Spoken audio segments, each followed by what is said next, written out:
Hello everybody and welcome to a new video. This is Offline. Today we're gonna go through a Summoners War tier list for the best 5/5 Dark Element monster in RTA and how to run them in 2020. Guys, once again, this is my personal opinion.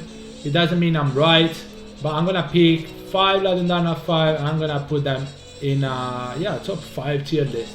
If you think I'm wrong, let me know in the comment below and let me know who will you put instead of some of the ones I'm gonna put.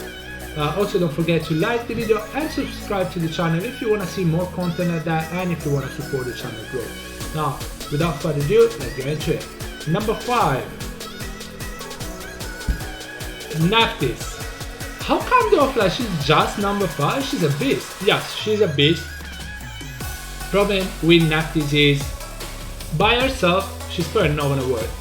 By herself she's not gonna work. You either need double stripper to work with her, or you need the opponent not to have immunity, or the opponent to have just one immunity and you ban that immunity, or you just need, well, also like Tetra counter her big time, Cleanser with passive counter her big time.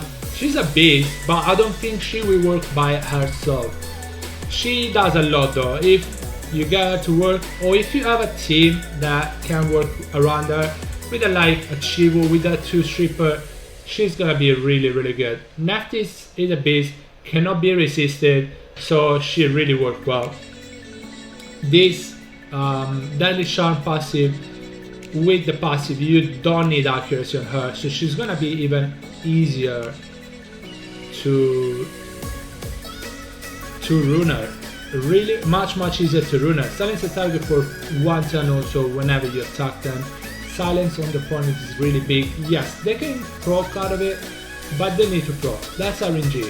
If they don't proc, they can use skill 2 or 3. They're just gonna go with skill 1 and that's really good. Attack break, always gonna land. Defense break, glancing and disturb HP recovery debuff, always gonna land. Always. You can have 0 accuracy on her, they're gonna land. Although if she has glancing on her and she glance, those debuffs won't land or might not land. So how would I run her? I would run her on Violent, probably. Violent. I've seen a lot of revenges, Naftis, which is good because she revenge, she can silence something. That's pretty OP. I would say Wheel is not bad to don't get reset first turn or defense broken nuked. She should be pretty tanky, so she's gonna be hard to nuke her, but also she won't be reset if you have Will. Yes, Okeano still can reset her, but it's gonna be harder because it's gonna go through the resistance check, right? So yeah, high resistance on Naftis should be a priority, and definitely speed, HP, defense, and then probably resistance, because yeah, if you go high resistance, probably revenge would be even better, but revenge or will, that's the offset I would use. I don't have Naftis, but I would love one. She's really good. Base stats, pretty good base HP, pretty high attack actually. Base speed is just average, base defense is not too bad, it's not even great. But yeah, Naftis is a great monster, guys. I would say Violent. You should go Violent, because this is available every 4 turns. If you proc, cooldown is gonna be decreased by 1.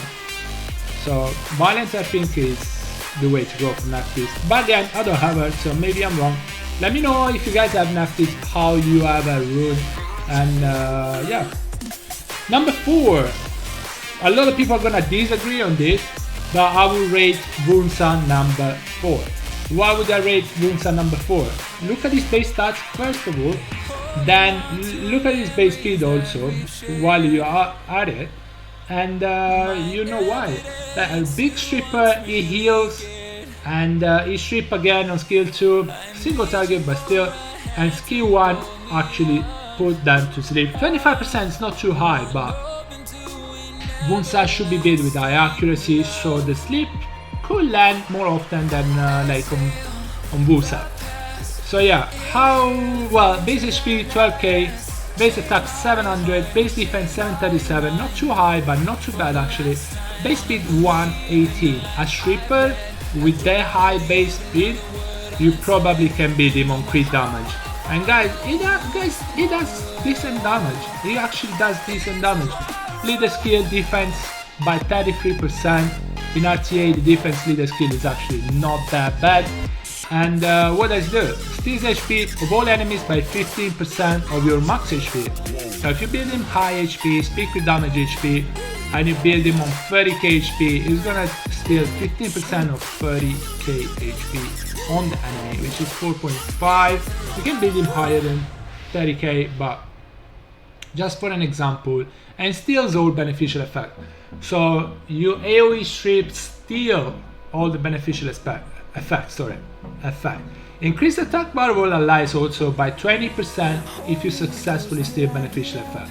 So you need to strip one monster, you get 20% attack bar increase on all your unit. So honestly, Wunsai, you could use him like in a clay with Lucian, with Bastel, with something like that. But attack bar increase, AoE strip, heal. It kinda does a lot of damage with the skill. Honestly, also you don't need to build him on crit damage, because that's based on 15% of your max HP, but it does more damage on crit damage, but you don't need to.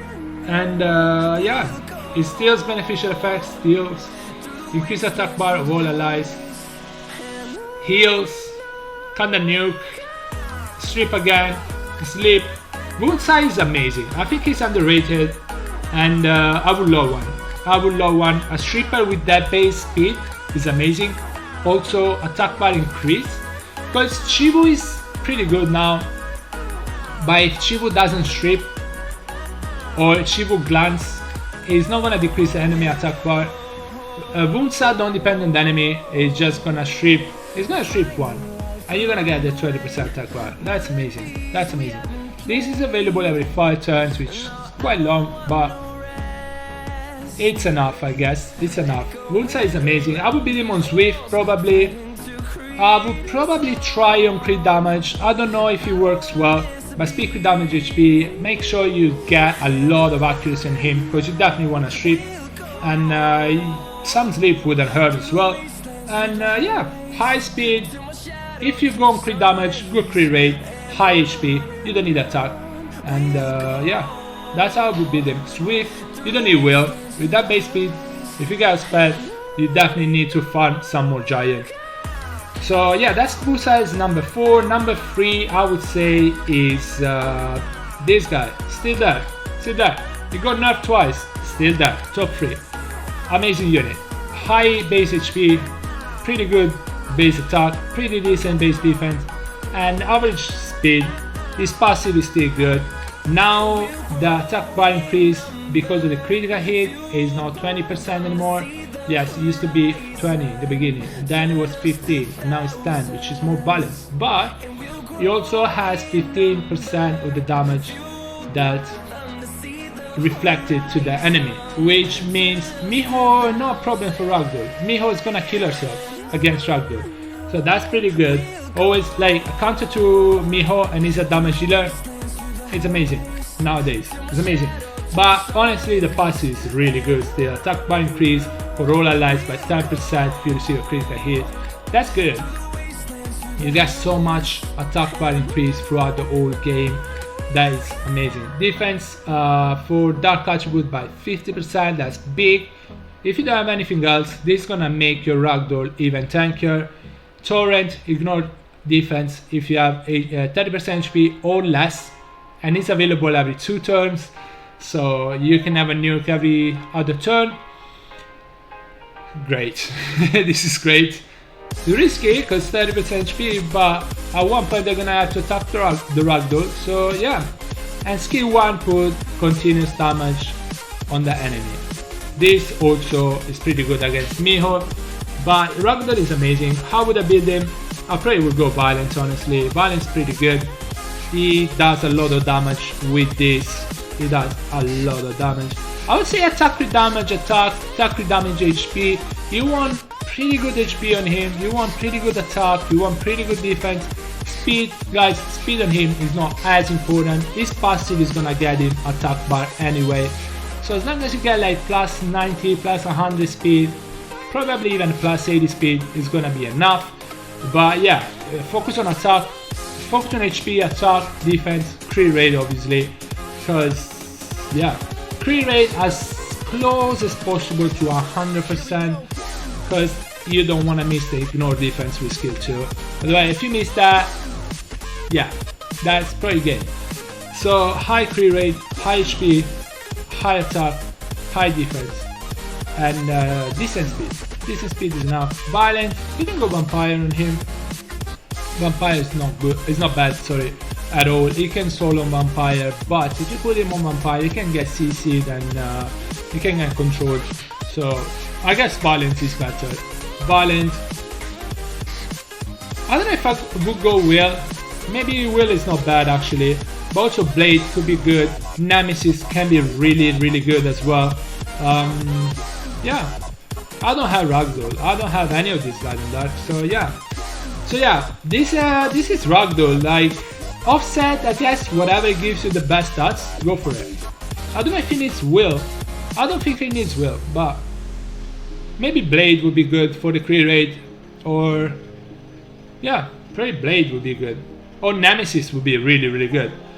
So Ragdoll was number 3. Number 2, Gianna, the monster I want the most in the whole game. She's number 1. I don't want to be biased, but she's really good. I don't want to be biased because I want her the most, but I don't think she's not the strongest one. She does a lot. She can be countered by a 4-star, a couple of 4-stars, like Tetra, like a Water Dryad, but you can also bundles, and if the other allies, if the enemies proc, you still will be able to bomb them. So Gianna, what does she do? No, she bombs with skill 2. She AoE strip, stun the opponent. That's big. Available every 4 turns. Also, don't forget, whenever you put a bomb on the opponent, whenever you use skill 2, you get an extra turn. So that's big. So the cooldown, yes, are like 3 turns for the bomb, which is actually 2 turns because you're gonna get an extra turn when you use this anyway. So it's 2 turns and kind of 3 turns for this. But yeah, AoE strips, stun all the opponents, bombs, increase attack bar by 15% every time you crit. She's gonna get a lot of turns. Enemy has immunity, no problem. Strip standard. Enemy don't have immunity. Okay, I'll put the bomb there. So she's an amazing stripper. Also, when she strips, she's gonna stun the opponent. So yeah, she's good. How would I build that? I would probably go Swift on her. Speed, HP, attack. Focus on attack. Focus on speed, attack, HP, defense, accuracy. And probably Swift. If she's fast enough, you probably don't need Will. If you can make her fast enough, probably Will. If you build her fast enough off Will, probably Focus will work well. Nemesis wouldn't be bad as well. Yeah, probably Blade also, because it's skill 1 attack bar increase, right? Help you with the crit rate. But yeah, if you're not fast enough, Will would be actually pretty good on her. If you want to go Violent, you can go Violent. Violent is pretty good as well. Violent, Will would be the best bet, I would say. I don't have Gianna as well. And yeah, she's a beast. She's just a beast. Her base stats, 10.5k HP, pretty good. 790 attack, pretty high. Defense, pretty decent. Speed, average. Base stats are not as good as the previous monsters, but not bad at all. Definitely not bad. But I like the fact that if the enemy is gonna go with immunity, you can just strip everything and stun them. If they don't go with immunity, because it's always awkward fighting like Gianna, you have an immunity unit like Fran, like Galajul, like Busa. What are you gonna do? You're gonna buff that? You're gonna buff the immunity so she will stun you, or you will not buff the immunity so she will bomb you. She bombs something, right? So yeah, she's really annoying. Attack leader skill, 33%. It's not bad at all. If you don't have anything else, you can use this. And the bombs are gonna do even more damage. Don't forget, bombs ignore defense. So really good. Top of the list, number 1 in the list. You wouldn't believe it, but yeah, I think he's number 1 in the list, and is this guy. Me, no, JK, I'm joking. Number 1, I feel like it's Peter, guys. This guy is so annoying. So annoying. Really annoying. No leader skill, no problem. Base HP, 12k. Oh gosh. 681 attack, pretty good. 659 defense, pretty good. Not too good, but it's not better for sure. Speed, pretty average. Just a little bit below, but still. What does he do? It does everything. It stuns, does a lot of damage based on your max HP. Also heal himself with skill 2. Skill 3, which is a skill 3, sorry, cleanse everybody, immunity for 2 turns, provoke the enemies for 1 turn, sorry, with 50% chance. Is available every 4 turns. It procs a lot, so I don't know if that's actual stats, but yeah, it procs a lot. When I fight against him, it procs a lot. Passive removes all harmful effect on yourself, and then you're probably gonna use skill 2, so you cleanse everything else as well. So you have Arthur and Peter through. Probably Arthur's leaf is gonna go away as soon as Peter moves. Also, when he's in beast form, the passive heal back everybody by 10%, which is good if you need some heals. And his max HP actually increased by 30%. So skill 2 is gonna do a lot more damage. The skill 2 already does 20% extra damage when he's in beast form. Plus it's gonna have extra HP from the passive. This skill 2 is gonna hit so hard. Skill 1 stuns and so on. How would I build him? Probably I would go HP crit damage HP, speed crit damage HP as well. But I'll probably go HP crit damage HP. Try to get him around plus 130 speed with high HP. Speed, as I said, high defense, good crit rate, crit damage, and yeah, that's how we build him. He does a lot of damage, and the damage is based on his max HP. His base HP is high, so he's gonna do a lot of damage. Don't forget, the more go on, guys, the more the match goes on, the less HP that all the monster in the field will have. So it's gonna do less damage, but also the enemies is gonna have less damage, less HP, sorry. So it's gonna kind of balance it out. So it's still gonna do quite decent damage. But I think Peter is actually really good. He can just win. He can just win game. You have a cleanser, you have an immunity unit, you have a damage dealer in the meantime, you have a healer in the meantime, you have a stunner. Like, he does it all. He does it all, guys. That's value. I wouldn't go Will on him, although you can reset him, but probably wouldn't go on Will. You can go on Will for the Garmy reset. Definitely not for the CC, because it's gonna cleanse that off anyway. You can go Will actually, or you can try to get a high resistance on him, and yeah. But offset, I'm not sure. You could go Will. You could go Will. Probably the best bet is Will, and because it's not gonna be super fast, so probably the best bet is gonna be on Will. You can go speed crit damage HP, sorry, HP crit damage HP, depending on how much speed you can get off the runes. Anyway, guys, that is it for the video. I hope you guys agree. I hope you guys enjoyed it. If you don't agree, let me know who would you have put in the top 5, and who would you have put instead of which monster as well. Don't forget, guys, if you enjoyed the video, if you're enjoying the content, don't forget to like the video and subscribe to the channel, and let's try to get to 1,000 subscribers so we can post even more content. Guys, thank you so much for watching, and I'll see you on the next one. Bye bye everybody, take care and stay safe.